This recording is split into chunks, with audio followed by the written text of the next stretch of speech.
Friends, मैं शिव नीचे आपका स्वागत करता हूं आपके अपने यूट्यूब चैनल पर। दोस्तों, आज की वीडियो में यहाँ पर मैं आपको बताने वाला हूं इनकम टैक्स रिटर्न आईटीआरयू आप जो है पिछले 5 साल के लिए इनकम टैक्स की अपनी रिटर्न को फाइल कर सकते हैं। अगर पिछले यहाँ पर आपकी फाइनेंशियल ईयर 20-21, 21-22, 22-23, 23-24 या 24-25 इन 5 में से किसी भी साल की अगर आपकी आईटीआर रह गई है तो यहाँ पर आप इसको फाइल कर पाएंगे। ध्यान रहे, पूरी एक्टिविटी आपको इनकम टैक्स की ऑफिशियल वेबसाइट पर करनी है। कुछ एडिशनल टैक्स और इंटरेस्ट की भी आपको पेमेंट करनी होगी। और जो ये आईटीआर आप यहाँ पर जो है 5 लाख रुपीज तक की फाइल कर सकते हैं। बस इसमें एक पॉइंट है, अपडेट है कि फाइनेंशियल ईयर 2021 जिसका रेलिवेंट असेसमेंट है 21-22 है, उसकी जो आईटीआरयू है, आईटीआरयू इन द सेंस आपका कोई भी फॉर्म है आईटीआर 1 2 3 4 5 6 7, वो आप 31 मार्च के बाद फाइल नहीं कर पाएंगे। तो ये पूरा प्रोसेस है, इसको आपको यहाँ पर इनकम टैक्स की ऑफिशियल वेबसाइट पर फाइल करने की रिक्वायरमेंट है कि सबसे पहले हम यहाँ पर डाउनलोड पर क्लिक करके जो यूटिलिटी है वो डाउनलोड कर लेंगे। तो देखिए यहाँ पर जो है सारे रेलिवेंट असेसमेंट ईयर के रिगार्डिंग जो है वो यहाँ पर फाइल दी गई है। तो अभी आप जो है 5 साल के लिए फाइल कर सकते हैं। असेसमेंट ईयर 21-22, 22-23, 23-24, 24-25, 25-26, इनसे पहला जो ईयर होता है वो उसका रेलिवेंट फाइनेंशियल ईयर होता है। तो मैं यहाँ पर अभी आपको जो लेटेस्ट है जो कि 31 मार्च तक फाइल होनी है बता देता हूँ। बाकी सब में सेम प्रोसेस यहाँ पर रहने वाला है, लेकिन जो टैक्स के रूल्स है, जो टैक्स के रेट्स है, वो स्पेसिफिक रिगार्डिंग जो भी असेसमेंट ईयर के रिगार्डिंग थे वो यहाँ पर एप्लीकेबल रहेंगे। अब यहाँ पर जैसा आप इसको सेलेक्ट करेंगे तो यहाँ पर आईटीआर 1, आईटीआर 2 सारी आईटीआर से आपको यहाँ पर देखने के लिए मिल जाएगी। अब इस पर क्लिक करने के बाद आपको यहाँ पर चेक करना होगा, यहाँ पर लिखा होगा utility Excel based section 139A। ये अंडर सेक्शन 139A के अंडर में फाइल होती है। इस पर आप क्लिक कर लेंगे। क्लिक करने के बाद यहाँ पर जो है आपको इसको अपने डेस्कटॉप पर सेव कर लेना है। इसके अंडर में कुछ हमें फाइल जनरेट करनी होगी, डिटेल सेंटर होगी। उसके बाद जो है हम इसको अपलोड करेंगे इनकम टैक्स की साइट पर। तो मैं यहाँ पर सबसे पहले लॉगिन कर लेता हूँ। आपको पैन कार्ड के थ्रू लॉगिन करना है। फाइल जो अपलोड होगी वो जेसन फाइल अपलोड होगी।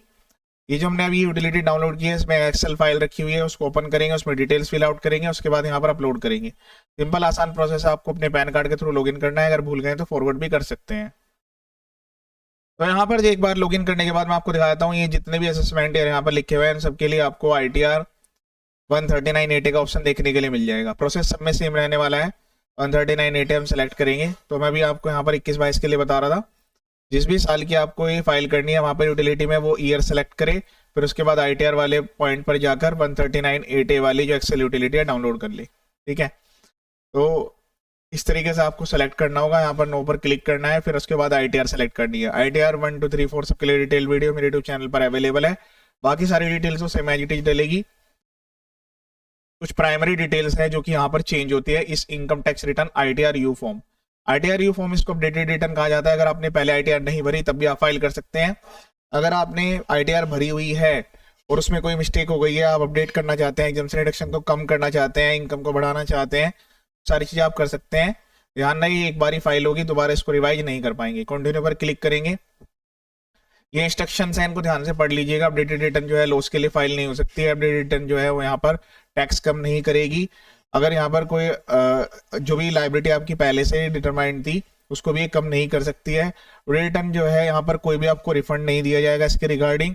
अगर कोई सर्च यहाँ पर इनिशिएटेड हो रखी है तो इस केस में आप फाइल नहीं कर पाएंगे। तो इसकी कुछ कंडीशन उनको ध्यान से पढ़ लीजिएगा। कन्फर्म पर क्लिक करेंगे। अब यहाँ पर आपको अपलोड करनी होगी JSON फाइल। वो फाइल हम यहाँ पर जनरेट करेंगे जो भी हमने एक्सेल यूटिलिटी डाउनलोड की है। मैं आपको दिखा देता हूँ।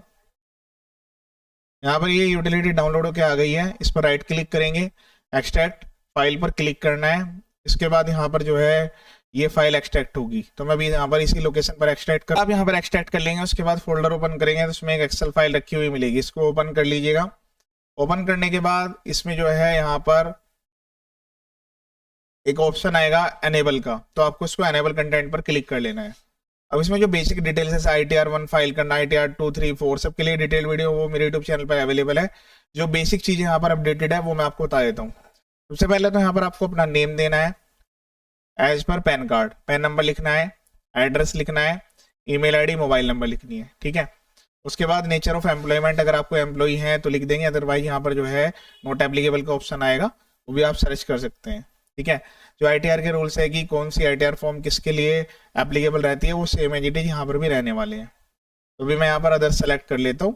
ठीक है, जो प्राइवेट एम्प्लॉइज है उनके लिए अदर्स रहेगा, बाकी सेंट्रल गवर्नमेंट, PSU जिस भी टाइप के आप यहाँ पर एम्प्लॉइज हैं सेलेक्ट करेंगे। उसके बाद यहाँ पर जो है आपसे पूछा जाएगा new tax regime, old tax regime, ठीक है, कि आप यहाँ पर न्यू टैक्स रिजीम ऑप्ट करना चाहते हैं। तो फिलहाल के केस में मैं यहाँ पर नो कर रहा हूँ, ठीक है, क्योंकि अलग अलग ईयर के लिए अगर आप इसको यस और नो करेंगे तो उसके हिसाब से टैक्स की एप्लीकेबिलिटी आएगी और कुछ फॉर्म फाइल करने की भी रिक्वायरमेंट थी। जैसे ITR 1 और 2 में तो फॉर्म की रिक्वायरमेंट नहीं रहती है, लेकिन 3 और 4 में ITR की भी ITR फॉर्म में जो है वो आपको सेपरेट फॉर्म भरने की रिक्वायरमेंट आती है। तो मैंने अभी यहाँ पर इसको नो कर दिया है। इसका मतलब है कि यहाँ पर जो है जो भी आपकी बेसिक एजम्पशंस डिडक्शंस है वो सारी आप क्लेम कर पाएंगे। ओल्ड टैक्स रिजीम में आपको अलाउड होती है, तो टैक्स रिजीम वाला पॉइंट आपको खुद से सेलेक्ट करना है। उसके बाद यहाँ पर जो फाइलिंग है वो 139A में होगी। बाय डिफॉल्ट ये सेलेक्ट करने के लिए आपको मिलेगा, अगर नहीं आ रहा है तो सेलेक्ट करेंगे। ईमेल ID मोबाइल नंबर डालना है। अगर कोई आपने प्रीवियस रिटर्न फाइल की थी तो उसकी डिटेल आएगी, अदरवाइज नहीं आएगी, ठीक है। फिर उसके बाद यहाँ पर ITR 1 का जो फॉर्म होता है, जैसे कि यहाँ पर सैलरी की डिटेल स्टार्टिंग में, फिर जो उसके रिगार्डिंग आपको सेक्शन 10 में जो अलाउंस अलाउड होते हैं वो उसकी डिटेल्स हो गई।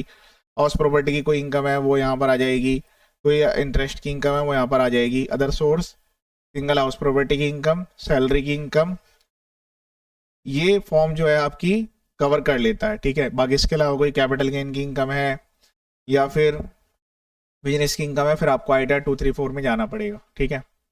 कुछ एग्जम्प्टेड इनकम का भी क्राइटेरिया है 5,000 रुपये तक की। बाकी आपकी कोई भी एग्जम्पशन रिडक्शन है वो यहाँ पर आप क्लेम कर सकते हैं। 80C 80D वो सारी रिडक्शन यहाँ पर दी गई हैं, ठीक है। अब ये मेन पार्ट इसका है। बाकी TDS की डिटेल्स, TCS की डिटेल्स आप डाल पाएंगे।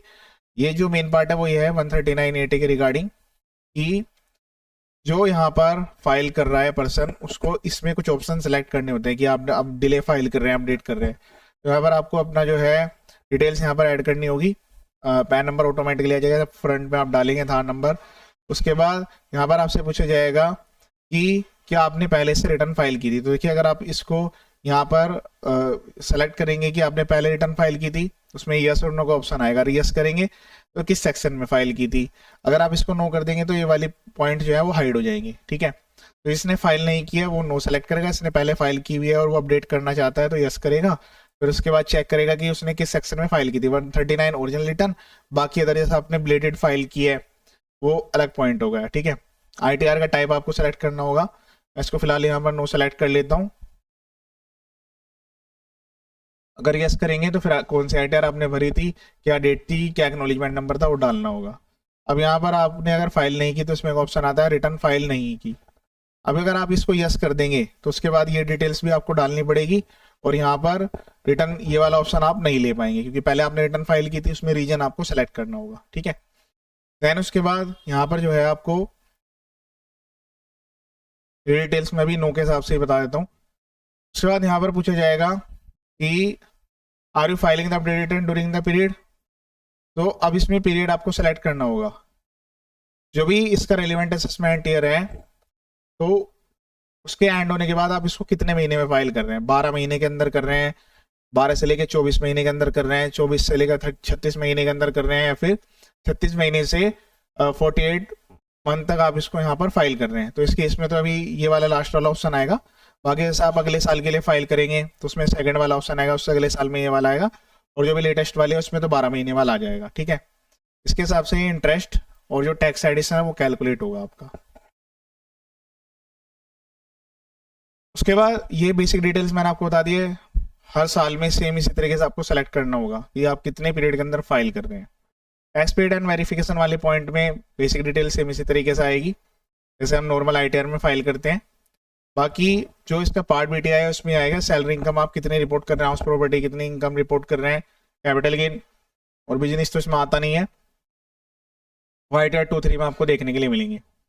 बाकी अगर आपने कोई रिटर्न फाइल की थी तो उस केस में जो है वो यहाँ पर आपका जो भी आपकी वैलिड रिटर्न थी वो जब यहाँ पर आपने पहले फाइल की हो। तो इसमें जरूरी नहीं है कि आपको हर एक पॉइंट में डिटेल फाइल करने की रिक्वायरमेंट है, वो आपको पर्सन टू पर्सन स्पेसिफिक अलग अलग रहने वाला है। इसके लिए चालान आपको एडिशनल यहाँ पर सबमिट करने हैं, वो यहाँ पर ऐड करने होंगे 140B करके। जो भी आपका एडिशनल टैक्स आ रहा है, लेट फीस आ रही है, वो इंटरेस्ट आ रहा है, वो चालान आपको यहाँ पर ऐड करने होंगे। बाकी आपके जो नॉर्मल चालान है वो आपके जैसे पहले ऐड होते थे सेम उसी तरीके से आप ऐड कर पाएंगे यहाँ पर जो अदर का पॉइंट दिया गया है, ठीक है। तो ये नीचे वाले में नॉर्मल वाले चालान ऐड होंगे आपके, और स्पेशल वाले हैं वो 140B के रिगार्डिंग वो यहाँ पर ऐड होंगे, ठीक है। फिर उसके बाद ये डिटेल सब सबमिट करने के बाद 80D 80G की रिडक्शन के लिए अलग से सेपरेट कॉलम दिया गया है, वो सेपरेट वीडियो मैंने अलग से बनाई हुई है, वो आप एक बार चेक कर लीजिएगा कि किस में किस तरीके से रिडक्शन एंटर करने की रिक्वायरमेंट आती है। अभी आपकी फाइल कंप्लीट हो जाएगी। इसके बाद यहाँ पर पूरी डिटेल भरने के बाद ऑप्शन दे रहेगा जनरेट जेसन। उससे पहले एक बार कैलकुलेट टैक्स कर लीजिएगा, फिर उसके बाद जनरेट जेसन पर क्लिक करना है। इस फोल्डर में फाइल रखी है, वहाँ पर एक फाइल जनरेट हो जाएगी, उस फाइल को आपको इस पोर्टल पर जो है अपलोड करना है। अपलोड करने के बाद यहाँ पर वैलिडेशन चेक होगा, प्रोसीड टू वेरिफिकेशन का ऑप्शन एनेबल हो जाएगा। फिर उसके बाद ईमेल आईडी इस पर जो रजिस्टर्ड का मोबाइल नंबर है आधार में, उस पर OTP जाएगा। ई वेरिफिकेशन उसके थ्रू आप कर सकते हैं, बैंक के थ्रू, जिस भी मोड से आप करना चाहें। ऑनलाइन मोड यहाँ पर अवेलेबल रहते हैं। उसके बाद आपकी जो रिटर्न फाइल हो जाएगी, उसके बाद इसको आप ई फाइल में जाकर व्यू फाइल रिटर्न्स में चेक कर पाएंगे। तो इस तरीके से मैंने आपको कंप्लीट प्रोसेस बता दिया है। वीडियो को शेयर जरूर कीजिएगा। अभी आपके पास ये लास्ट चांस है इस साल के लिए, बाकी नेक्स्ट ईयर के लिए तो अभी काफ़ी टाइम है, यानी कि आप सेमेंट ईयर 22, 23, 24, 24, 25, 26 के लिए बाद में फाइल कर सकते हैं। तो अब यहाँ पर ITRU जो आपकी है वो 5 साल के लिए आप फाइल कर पाएंगे। इसके अलावा मेरे यूट्यूब चैनल पर जीएसटी इनकम टैक्स के काफ़ी सारे वीडियो जो अवेलेबल है बेसिक फाइलिंग रजिस्ट्रेशन प्रोसेस के, वो वीडियो भी आप एक बार देख सकते हैं। चैनल का पर्पस फुली एजुकेशनल है। वीडियो को शेयर करें ताकि सभी को इसका बेनिफिट मिल जाए। ये वीडियो देखने के लिए थैंक यू।